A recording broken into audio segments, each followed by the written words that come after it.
Alright, so today I'm gonna be talking about the roof rack that I made for my Toyota 4Runner. The reason why is because I have the stock rack on my car, and because it's horizontal, it's being warped in the bottom of my kayak, which I'm gonna show you on this picture right here. You can see I've been using the foam blocks that I actually bought at Academy. I believe I paid about $30 and some change for it, and it worked great for the first couple times, but sometimes I'll leave my kayak for a little longer than just a couple hours, let's say like overnight on top of my car, and I started noticing the warping was getting worse and worse, and it's been affecting a little bit on the gliding of the kayak on the water, and I don't really want that. There is fixing for the warping. I read online some forums that people, what they do is they leave their kayak out on the sun with their hatches and everything closed, and that kind of pop the bottom back in place. It just takes a little time, so there's a solution for that. But to avoid the warping, I came up with my own roof rack idea. I went to Lowe's, and my total after all the parts, which I'm gonna be listing right here, came to about $38.88 plus tax, so round up to $40.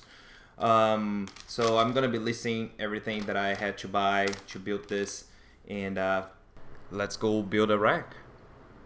And right here you can see the top of my 4Runner with the stock rack, which I've been using with my kayak so far, and it's doing me wonders. I use the foam blocks on the top of those horizontal racks, and that's where I put my kayak. So here's the 2-inch PVC pipe that we're going to be using, the stainless steel U-bolt from National Hardware, and I bought the stainless steel because it's going to be seeing some water and different type of weathers in there, so to prevent any rust, I went with the stainless steel option, and I made sure that it fits somewhat snug around the rack so it wouldn't have a lot of play during transportation. And as you can see here, if it's just where I need to be, and it'll be enough room to fit the pipes right there as well. To build the rack, we're gonna be using the scupper hole channel under the kayak. For my Vibe Seaghost 130, this is kind of what it looks like. And over here you can see how bad those foam blocks are warping the whole of the kayak.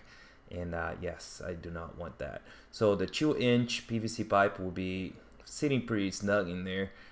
You can see a little bit of play, but it's not going to be that much of a big deal once it's up on top of the car.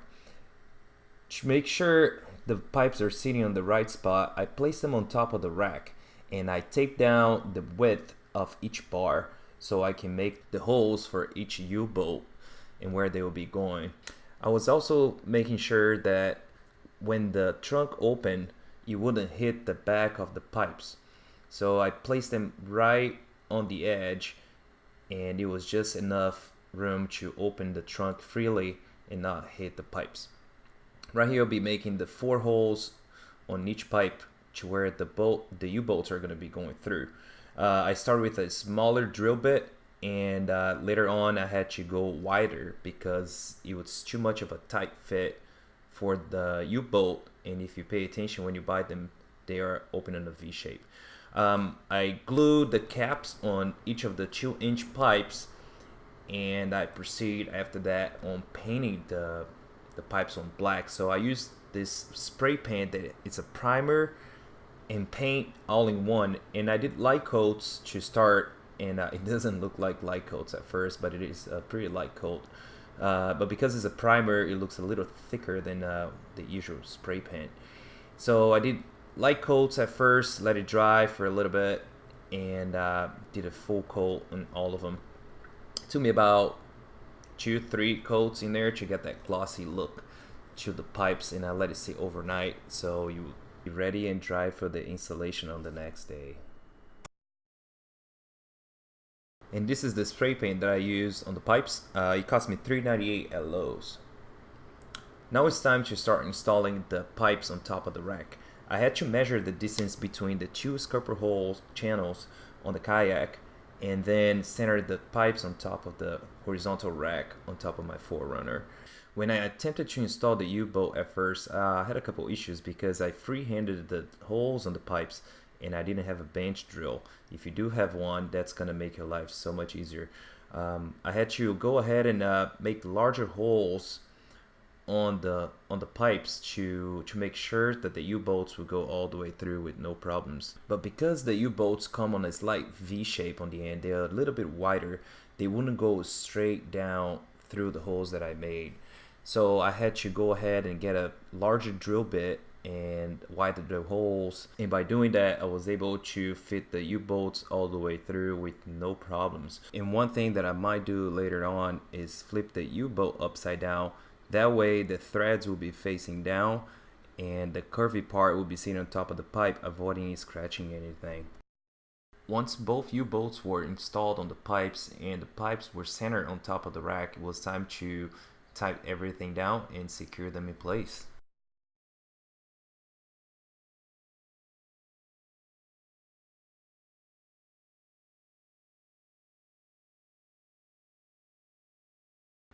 Given the amount of leftover threads on top of the U-bolt, that would have caused major damage to the kayak, or the kayak wouldn't even be able to slide all the way through. So I had to cut everything down and just get rid of the leftover amount of threads, and we were ready to go. And please don't judge me on this one. This was my very first time putting my kayak on top of my car with this new rack system, so I didn't really know how to gauge the height on it. So I had a little trouble getting that first part in there because the kayak was sliding so much on the carpet. By the way, I do put a carpet on the edge of the trunk in there so it doesn't scratch the top of the car.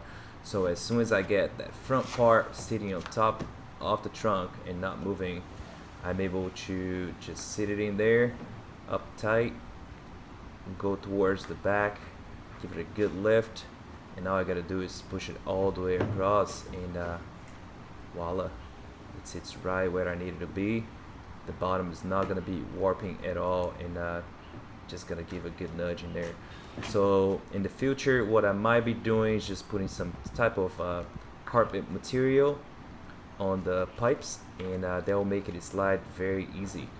But there it is, no more warping, and the kayak should be good to go. Thanks for watching.